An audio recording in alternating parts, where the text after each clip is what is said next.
अगर पार्लियामेंट के अंदर हमारा सांसद सुरक्षित नहीं है, उसको खुलेआम धमकी दी जा रही है, उसे गुंडा मवाली या जो भी आतंकवादी कहा जा रहा है, मुल्ला कहा जा रहा है, कटुआ कहा जा रहा है, ये इतने अभद्र शब्द तो कोई भी सभ्य समाज का व्यक्ति ने सुन सकता है ना कह सकता है। मेरे जैसा व्यक्ति मतलब एक दलित होने के नाते अगर इस बयान से आहत हुआ है, इस गाली गलौज से आहत हुआ है, तो ऐसे में पूरे मुस्लिम समाज को, पूरे दलित समाज को निकल कर इन शैतानों से निपटना चाहिए। वो वैसी समझदार आदमी है, वो बैरिस्टर हैं, वो समझते हैं कि इसके रेप्रिकॉशंस क्या होंगे।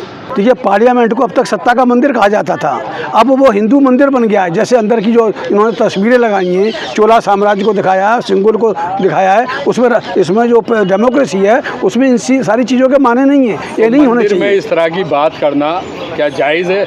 जहाँ से कानून बन के निकल रहे हैं वहाँ मंदिर में इस तरह की बातें हो रही है, क्या जायज़ है? यही तो सोचने की बात है कि अगर पार्लियामेंट के अंदर हमारा सांसद सुरक्षित नहीं है, उसको खुलेआम धमकी दी जा रही है, उसे गुंडा मवाली या जो भी आतंकवादी कहा जा रहा है, मुल्ला कहा जा रहा है, कटुआ कहा जा रहा है, ये इतने अभद्र शब्द तो कोई भी सभ्य समाज का व्यक्ति ने सुन सकता है ना कह सकता है। तो वो उससे उसका चरित्र दर्शाता है, उस रमेश बुधड़ी का कि वो उसका चरित्र क्या है और उसके पीछे उसकी फैमिली बैकग्राउंड क्या है। ये फैमिली बैकग्राउंड दिखाती है कि वो एक मामूली गुंडे को अगर पार्लियामेंट में बिठा दोगे तो मामूली गुंडा क्या पार्लियामेंट में क्या करेगा, वो गुंडे दबंगई करेगा और क्या करेगा। और यही हुआ है। इस मामले के बाद कुंवर दानिश अली के आंसू निकले हैं, जिसका मजाक उड़ाया जा रहा है। जी देखिए, कुंवर दानिश अली के नहीं निकले, पूरे मुस्लिम समाज के निकले हैं। जब मेरे जैसा व्यक्ति मतलब एक दलित होने के नाते अगर इस बयान से आहत हुआ है, इस गाली गलौज से आहत हुआ है, तो ऐसे में पूरे मुस्लिम समाज को, पूरे दलित समाज को निकल कर इन शैतानों से निपटना चाहिए। अगर मुस्लिम समाज के अगर आंसू निकले हैं तो उसके साथ कोई खड़ा क्यों नहीं होता? ना मोहब्बत की दुकान वाले खड़े होते हैं, देखिए बाकी जो बसपा या समाजवादी हो गई वोट चाहिए होता है। देखिए सूडो सेकुलर है, नाम मात्र के सेकुलर है, दिखावे के सेकुलर हैं, वो सेकुलर नहीं है। यहाँ पर सेकुलर जैसी कोई चीज़ नहीं है, सामाजिक न्याय जैसी कोई चीज़ नहीं है।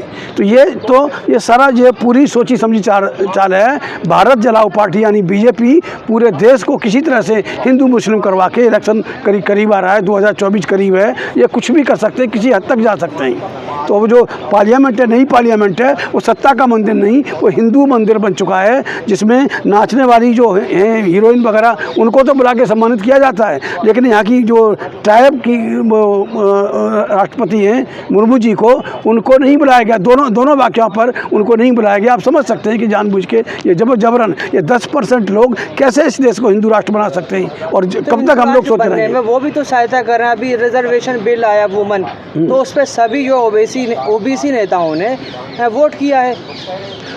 ओबीसी नेताओं ने सबने किया, वो तो सब समझ लिए कि ये तो पालतू कुत्ते हैं जो बैठे हुए हैं। हाँ। डॉक्टर अम्बेडकर बहुत पहले लुक चुके हैं, जिनका मुंह बंद है, वो पालतू कुत्ते टाइप के लोग हैं, और वो मुंह क्या खोलेंगे जब तक इस वुमेन्स रिजर्वेशन बिल में जब तक SC ST OBC और माइनॉरिटी कम्युनिटी की भागीदारी सुनिश्चित नहीं होगी, तो उस महिला आरक्षण का बिल का मतलब है वो सवर्ण आरक्षण बिल है, सवर्ण महिला आरक्षण बिल है। ये महिला आरक्षण बिल नहीं कहा जा सकता उसको।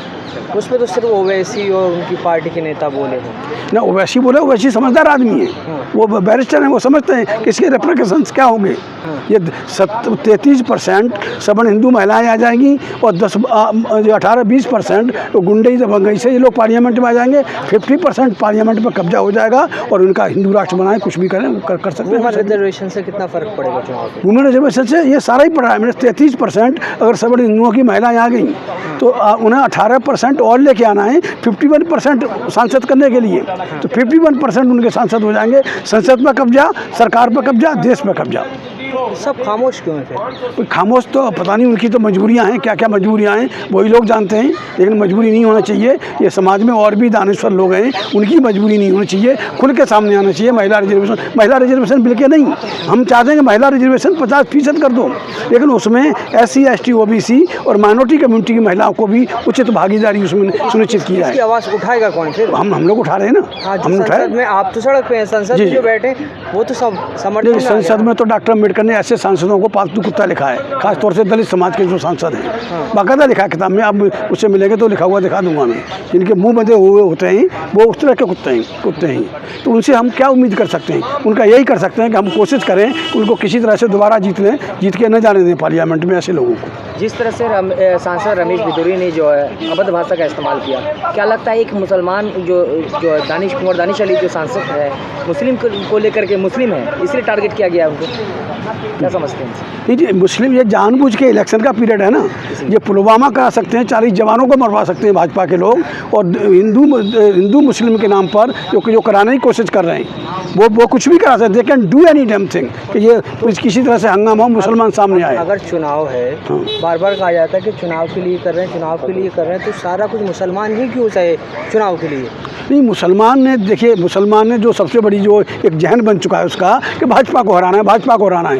और मैं 20 साल से देख रहा हूँ कि भाजपा को हराते हराते भाजपा कहाँ तक पहुँच गई। और मुसलमान कब जीतेगा इसमें? मुसलमान को कब जिताएगा?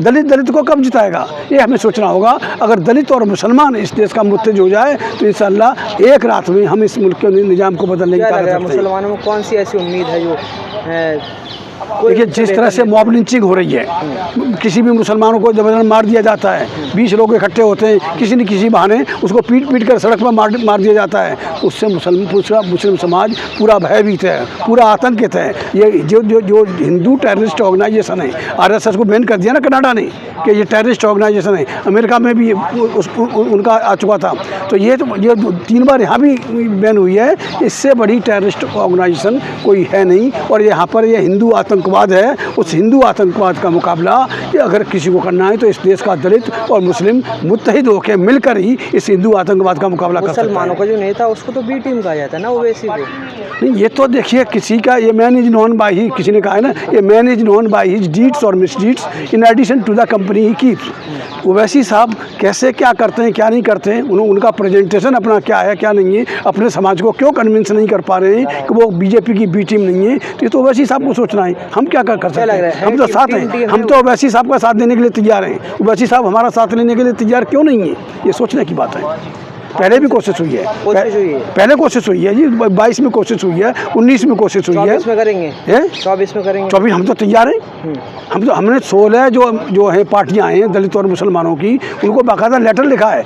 NDA और इंडिया के जवाब में हमने भारत नाम का एक अलायंस तैयार किया है, जिसमें 8-10 पार्टियां हम लोगों के साथ में उन्होंने रजामंदी आ गई है। और इंशाल्लाह हमने मायावती को भी लेटर लिखा है, ओवैसी साहब को लेटर लिखा है, डॉक्टर अयूब को भी लेटर लिखा है, बदरुद्दीन अजमल साहब को भी लेटर लिखा है, प्रकाश राव अम्बेडकर को भी लेटर लिखा है, इन सारे लोगों को लेटर लिखा है। अगर इनकी समझ में आया कि सारा वोट अगर वोट पड़ता है वो दलित और मुसलमान का पड़ता है, और अगर ये वोट भारत के नाम पर अगर ये पार्टियां इकट्ठी हो जाएं तो निश्चित तौर पर NDA और इंडिया का सुपड़ा साफ हो जाएगा। कोई के साथ आने से पहले आप इंशाल्लाह बोलने लगे ना? इंशाल्लाह तो ये भाई हम सब अल्लाह के ही, अल्लाह के पैदा किए हुए हैं। अल्लाह के अगर ये 33 करोड़ भगवानों के होते तो हमारे साथ अन्याय नहीं होता। बाबा साहब डॉक्टर अम्बेडकर ने लिखा है कि हमें हिंदू नहीं मानता, हमसे नफरत करता है, हमारे ऊपर जुल्म करता है, और मुसलमान और ईसाई हमें हिंदू समझकर हमसे दूरी बना के रखते हैं।